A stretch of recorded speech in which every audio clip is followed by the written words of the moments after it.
This is the second time kasi previously nirelease namin sana ngayong Pasko. That was 2022. Nirelease kami ng sana ngayong Pasko na revival, yes. Nag-release kayo, Yes, pero yes. revival. Okay, bakit natagalan bago kayo mag-come up ng Christmas song na isang original? Kasi nung mga nakaraang taon, sobrang busy talaga namin sa ginagawa naming mga events and gigs. In fact, wala kaming recording ng mga nakaraang taon. We released songs in 2023. 2024, wala talaga. So, ngayon lang talaga kami nag-start na bumalik sa pag-record ng original. So, dumating na si Patrick. Kasi we thought that that's the way to go, na mag-release kami ng mga original songs na. Sige, meron po kayo sige. And yung Christmas, talagang spontaneous na namin yan. You thought yan na, teka, wala tayong Christmas song So mag-release tayo ng Christmas song. So that was July na naisip namin yan. So ito na nga yun.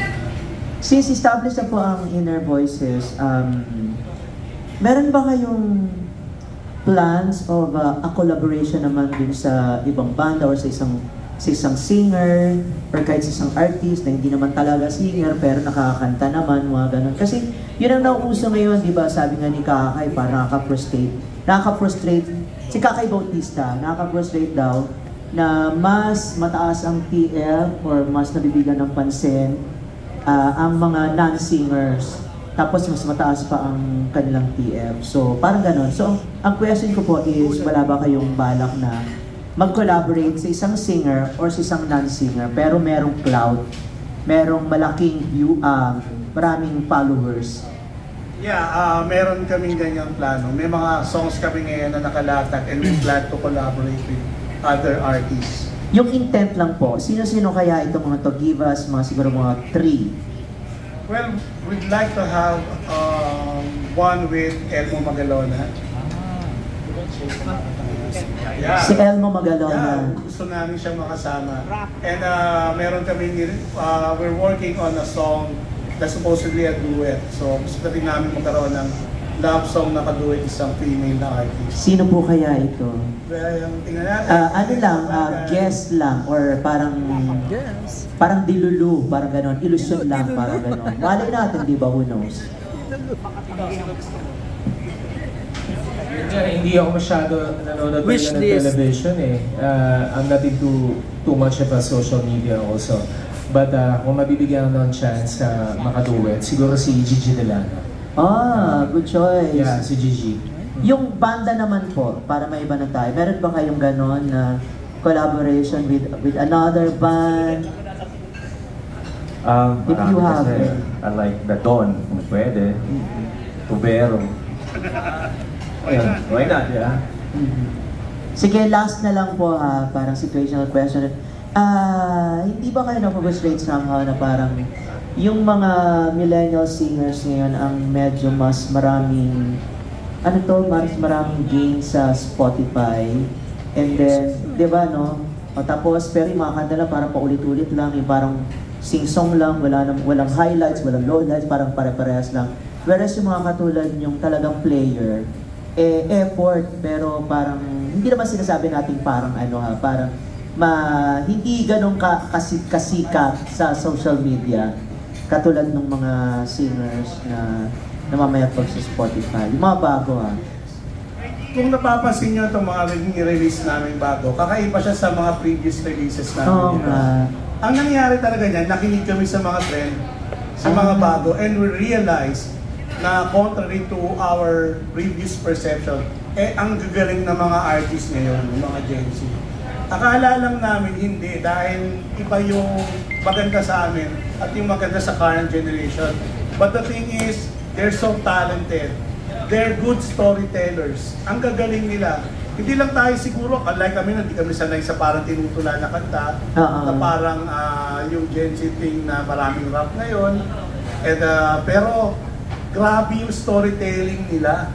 Ang gagaling ng mga bagong artists. You see Dionela, gaano kagaling yun, di ba? So, nabuksan yung isip namin na ang gagaling pala talaga nila. So medyo kami ang nag-adjust actually. Kayo ang nag-adjust. So Yes, kayong parang yes. nag-level up muna. Well, I don't know kung level up, but yeah, but kami nag-adjust talaga to go with, konti lang naman na go with the current trend. Pero nung narinig yung mga kanta nyo, parang pinagsama-sama siyang 90s, and then may vibes ng 90s, tapos may vibes na ngayon. Kasi yung words, yung musicality, parang pasok sa may mga kanta sa vibes ngayon. Yes, tama. Congratulations po. Meron po kayo sa attorney? Wala naman. Wala Thank you, na. Ray. Thank you, thank you. Thank you, Ray. Mel? Hello, congrats po sa mga songs na bago. Congratulations. Ang question ko lang kay Patrick, relatively new ka sa Inner Voices, di ba? So, maybe you can share some information about yourself, lalo na nung wala ka pa sa Inner Voices. Kanina you were so gracious. Pinapasalamatan mo lahat ng tao for supporting you and keeping you in the live scene. But I really think Inner Voices is one of the bands that didn't give up on the live scene. Kaya meron pa rin tayo. And there's not many of you anymore. Ito yung gusto ng mga generation natin na entertainment. Sila iba na di ba? The young ones don't really. Pero ano yung secret kung paano nagtutuloy-tuloy ang Inner Voices? Because you can record and pwede lang mag-concert, mag-ganyan, pero yung sinatsaga pa rin na gabi-gabi. Unang-una, what's the secret in being able to stay on and keep, doing these banda nights? And ano yung fulfillment ninyo? Okay, yung kasi may tinatawag kaming dahang. Kasi yung pagtugtog is just an hour nandiyan ka sa stage. Pero yung pagbaba mo sa stage, yun yung talagang inner voices yung nagkukulitan kami, sama-sama kami kumain, sama kami mag-ride, even if wala kami tugtog, magkakasama kami. Yun yung nag-build talaga ng foundation namin eh. Sabi kasi nga namin, di ba, kung tutugtog ka, minsan sabit-sabit pa, minsan mali-mali. Pero it's just an hour of your life.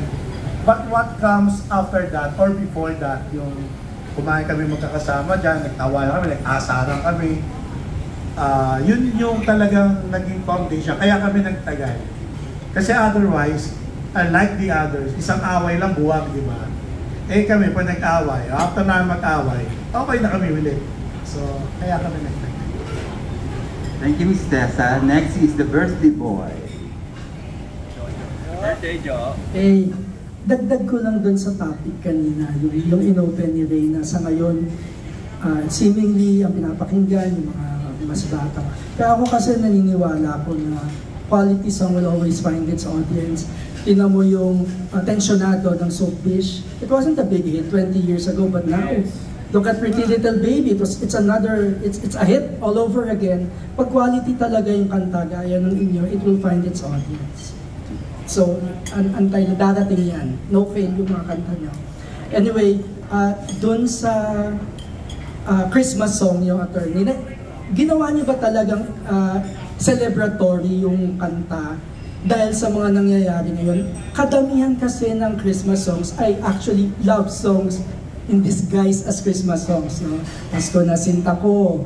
Even All I Want for Christmas is it's a love song. But yung sa inyo, celebratory talaga. Ganun ba talaga? Yes, kasi parang gusto namin i-recreate talaga yung Noche Buena. Kung ano talaga yung festive mood ng kantang yun, di ba?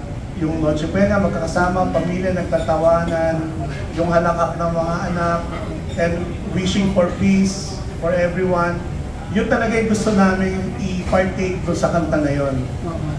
Of course, we're also planning to release actually a Christmas song that's also a love song. But we felt na ito yung wala recently. Itong ganitong kanta. Tama, konti lang. Yes. Saka commendable siya kasi mas madali kang magkahit kung mag-aano ka dun sa hugot ng Pilipino eh. But you chose to stay dun sa essence ng Pasko. Yes, kasi ako mismo personally, nanulungkot ako pag nakarinig ako ng Christmas love song. And for me, Christmas should be something festive, merry, kaya Merry Christmas, di ba? So, kaya medyo iniwasan talaga namin yun when it comes to this song.